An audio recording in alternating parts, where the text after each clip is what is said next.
আসসালামু আলাইকুম। Sherpur agro farm and হ্যাচারির পক্ষ থেকে আপনাদের সকলকে স্বাগতম। আমি কামরুল হাসান। আজকে আমাদের এদিকে অনেক বৃষ্টি, সারাদিন বৃষ্টিপাত হলো। সকাল থেকে আজ বিকেল পর্যন্ত বৃষ্টি। আমার শখের কবুতরগুলো আজকে খাওয়া দাওয়া একদম করতে পারেনি। এগুলো মূলত আমি প্রতিদিন দিনের বেলা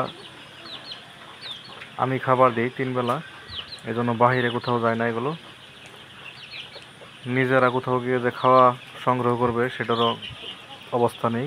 সবগুলার ঘরে এখন বাচ্চা আছে। আজকের আবহাওয়া খারাপ কারণে সারাদিন আমার পিছন দিয়ে এগুলো ঘোরাফেরা করলো। বিকেলবেলা দেখলাম সবগুলাই প্রচুর পরিমাণে ক্ষুধার্ত।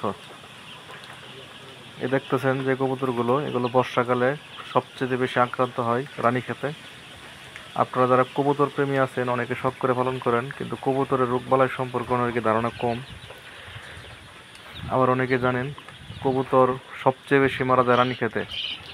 তাই বলবো বর্ষাকালে আপনারা অবশ্যই রানীক্ষেতের ভ্যাকসিন প্রয়োগ করবেন। এগুলোকে সরকারি প্রাণী সম্পদ হাসপাতালে গেলে আপনার সেখানে ভ্যাকসিন পাওয়া যায় কম টাকায়।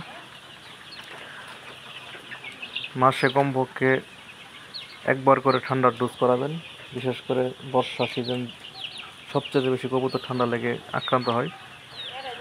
আর প্রতি অন্তত 2 মাস পর পর রানীক্ষেতের ভ্যাকসিনটা দিয়ে দিবেন, RDB। তাহলে আপনার কবুতরগুলো সবসময় সুস্থ থাকবে এবং প্রতি মাসেই আপনি একটা করে বাচ্চা পাবেন, মানে এক জোড়া করে বাচ্চা পাবেন। আর অবশ্যই আপনারা দেশি কবুতর পালন করবেন। দেশি কবুতরের বাদ সবচেয়ে বেশি দেয়। আর দামি কবুতর যেগুলো ফ্যান্সি আইটেম, এগুলো মূলত আমাদের এই আবহাওয়ার সাথে অতটা খাপ খাওয়ায় চলতে পারে না, এজন্য বারবার বাচ্চা নষ্ট করে, ডিম নষ্ট করে।